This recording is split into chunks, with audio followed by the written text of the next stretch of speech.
फिर से आपका कंजंक्शन कोचिंग क्लास में कुछ स्वागत है। मैं इंद्रेश कुमार यादव आपका तहे दिल से स्वागत करता हूं। जैसा कि आपको मैं प्रीवियस क्लासेस में बताया था त्रिभुज क्या होता है नॉर्मली, ठीक। तो आज के जो टॉपिक है कि त्रिभुज का वर्गीकरण, ठीक न। तो देखें ध्यान से, त्रिभुज का वर्गीकरण यानी क्लासिफिकेशन ऑफ है ट्राइंगल।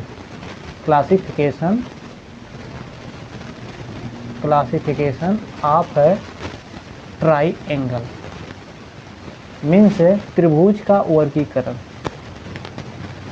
त्रिभुज का वर्गीकरण, ठीक। तो त्रिभुज का वर्गीकरण हम दो आधार पे करते हैं। तो जो पहला है वो है भुजा के आधार पे। किसके आधार पे? भुजा के आधार पर त्रिभुज का वर्गीकरण means on the side, on the basis of side, on the basis of side, ठीक। और जो दूसरा होता है वो करते हैं कोण के आधार पे। किसके आधार पे? कोण के आधार पर त्रिभुज का वर्गीकरण means on the basis of angle, on the basis of angle, ठीक। यानी त्रिभुज का जो वर्गीकरण है दो आधार पे करेंगे, एक भुजा के आधार पे और एक कोण के आधार पे, ठीक। तो भुजा के आधार पे जो होता है पहला, जिसको हम बोलते हैं समबाहु त्रिभुज। क्या बोलेंगे? समबाहु त्रिभुज पहला हो गया। दूसरा जो होता है समद्विबाहु त्रिभुज। क्या हो जाएगा? समद्विबाहु त्रिभुज। और तीसरा जो बन जाएगा अपना वो बनेगा विषम बाहु। क्या बन जाएगा? विषम बाहु त्रिभुज। तो ये दोस्तों क्या था? भुजा के आधार पे था। यानी एक बन जाएगा समबाहु त्रिभुज, दूसरा समद्विबाहु त्रिभुज, और जो तीसरा बनेगा वो बन जाएगा विषम बाहु त्रिभुज on the basis of side. और जो सेकेंड था यानी कोण के आधार पे जो था on the basis of angle, the classification of है triangle on the basis of angle. इसमें तीन आ जाएंगे। पहला क्या आएगा? पहला आ जाएगा न्यून कोण, न्यून कोण त्रिभुज, ठीक ना। क्या आ जाएगा? न्यून कोण त्रिभुज आएगा। दूसरा आ जाएगा समकोण त्रिभुज, समकोण त्रिभुज। और जो तीसरा आ जाएगा उसको हम कहेंगे अधिक कोण।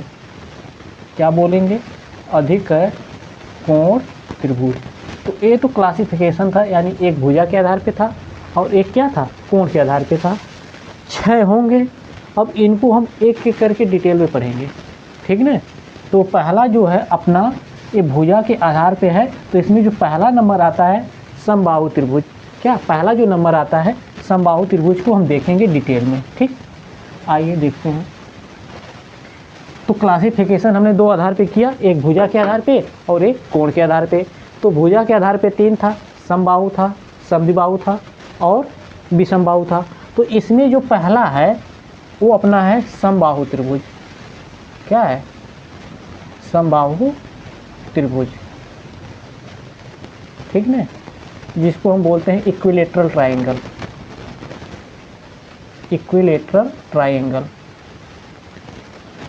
ध्यान देना, ट्राइंगल है तो ट्राइंगल में कितनी साइड होंगी? 3 साइड होंगी। कितनी साइड होंगी? 3 साइड होंगी। तो यानी ऐसा ट्राइंगल जिसकी तीनों साइड आपस में क्या हो? इक्वल हो।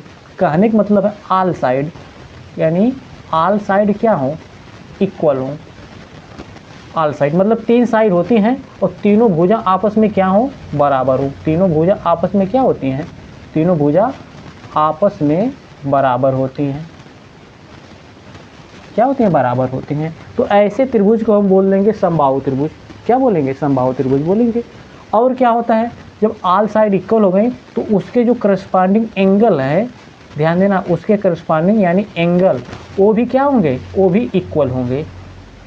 कहने का मतलब है समबाहु त्रिभुज में प्रत्येक कोण भी क्या होता है? बराबर होता है। यानी प्रत्येक कोण भी क्या होगा? बराबर होगा। यानी आपस में बराबर होंगे कोण भी। क्यों? क्योंकि साइड बराबर, तो उसके करस्पॉन्डिंग जो एंगल मिलेगा वो भी आपस में क्या होगा, बराबर होगा। ठीक, जब एंगल बराबर होगा तो यानी ईच एंगल, ध्यान देना, जो ईच एंगल होगा वो किसके इक्वल होगा, कितने के इक्वल होगा, वो होगा 60 डिग्री। कितने को हो जाएगा, 60 डिग्री।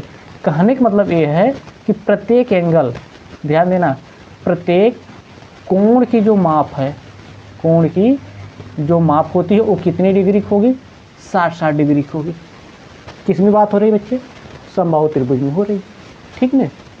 हाँ, अब ध्यान देना, यदि मैं समबाहु त्रिभुज की यदि साइड, ध्यान देना, यदि मैं साइड को क्या मान ले रहा हूँ, साइड को मैं ए कंसीडर कर ले रहा हूँ, कितना, ए मान ले रहा हूँ।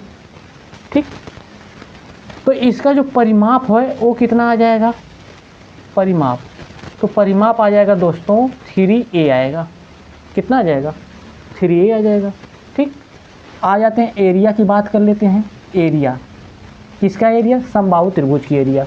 एरिया बोले तो क्षेत्रफल से हमारा है, किससे, क्षेत्रफल से। कितना आ जाएगा, स्क्वायर रूट 3/4 ए स्क्वायर आ जाएगा। ए क्या है, साइड है, किसकी साइड है, समबाहु त्रिभुज की साइड है।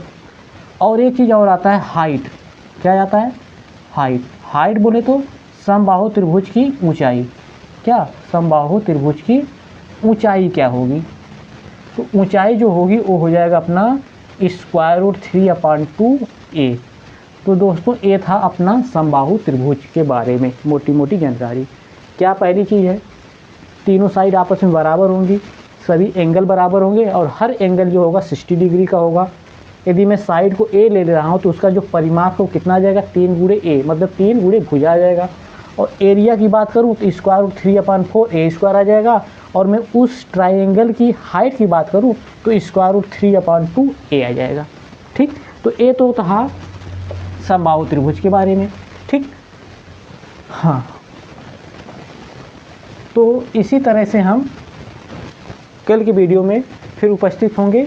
जो हमारा टॉपिक रहेगा कल भुजा के आधार पे, लेकिन जो ट्राइंगल रहेगा वो ट्राइंगल रहेगा समद्विबाहु त्रिभुज। कौन सा, मैं यहाँ पे हेडिंग डाल दे रहा हूँ, और समद्विबाहु त्रिभुज के बारे में।